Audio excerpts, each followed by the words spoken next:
আসসালামু আলাইকুম এভরিওয়ান, সবার কি অবস্থা? আশা করি সবাই ভালো আছেন। আলহামদুলিল্লাহ আমিও ভালো আছি। আমার এক বন্ধু ফোন দিয়ে বলতেছে, কিরে কি অবস্থা, বিদেশ করার খুব ভালো আছোস, ভালো পজিশনে আছোস। আসলে আমি যে কেমন পরিস্থিতিতে আছি এটা একমাত্র আমি জানি। বন্ধু দেশে থাকে কিভাবে বলবো আমি কোন পরিস্থিতিতে আছি। যাই হোক, বন্ধু বলতেছে ওর জন্য একটা ভিসা চাইতে ওমান আইব।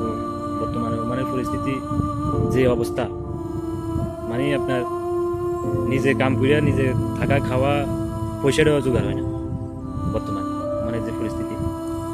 আমরা চলতেছি খুব কষ্টে। আমরা যে ওইরকম আহামরি ভালো পজিশনে আছি না, ওইরকম না। সরকারি কাজ করি কিন্তু আজকে 11 মাস 12 মাস এর উপরে আপনার স্যালারি আটকে থাকে। 2 মাস 3 মাস পরে স্যালারি আসে। তো বন্ধুকে একটা এই ভিডিওর মাধ্যমে একটা বার্তা দিতে চাই। আসলে বন্ধু যেরকম ভাবতেছ সেরকম না, মানে পরিস্থিতি অনেক ভয়ানক। উপর থেকে ওমানের ভিসা বন্ধ, বাংলাদেশ ওমান ভিসা বন্ধ। ওমান বাংলাদেশ বর্তমানে ওমান থেকে খুব ভালো। আমি একটাই সাজেস্ট করতে চাই, যারা 2 লাখ 3 লাখ টাকা খরচ করে বিদেশে আসবে, বিদেশে না এসে ওই টাকাগুলো দেশে একটা বিজনেসে খাটাইলে, নিজে উদ্যোক্তা হয়ে বিজনেস করলে ওইটাই সবচেয়ে লাভবান বেশি।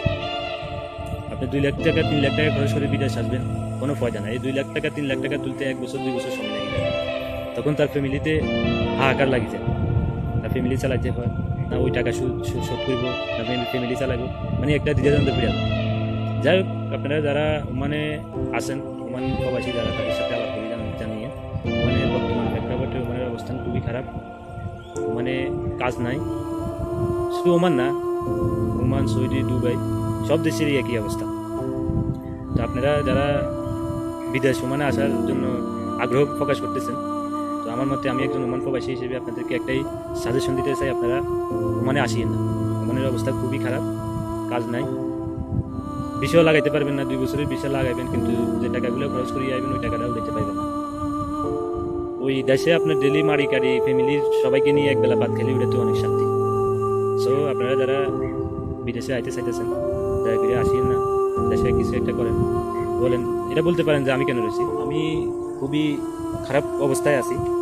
আপনার 3 মাস 4 মাস পর স্যালারি আসে, বা এখান থেকে আমি যদি জব ছেড়ে দিই তাহলে আমার টাকাগুলো মার যেতে পারে। ওই জন্য মানে একটা ফেরা, পুরো টোটালি একটা ফেরার মধ্যে আটকে আছি, এই কারণে রয়ে গেছি।